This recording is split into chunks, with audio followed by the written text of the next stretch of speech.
Ladies and gentlemen, welcome to another video. In this video, we're going to be talking about how to recover your Telegram account without a phone number.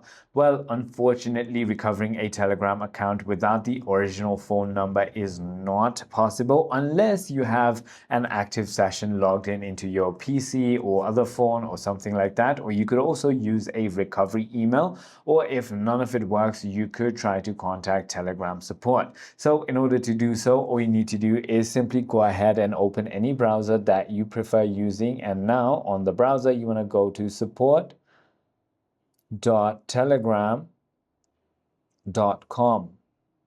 Just like that. If that is not the one, then it might be telegram.org, but you can simply go ahead and search for Telegram support on the browser.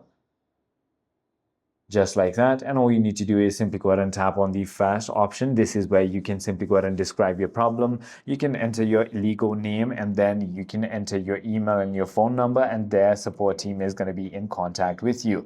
I hope this video clarifies everything for you. If you have further more queries, feel free to comment down below, and I'll see you on the next one.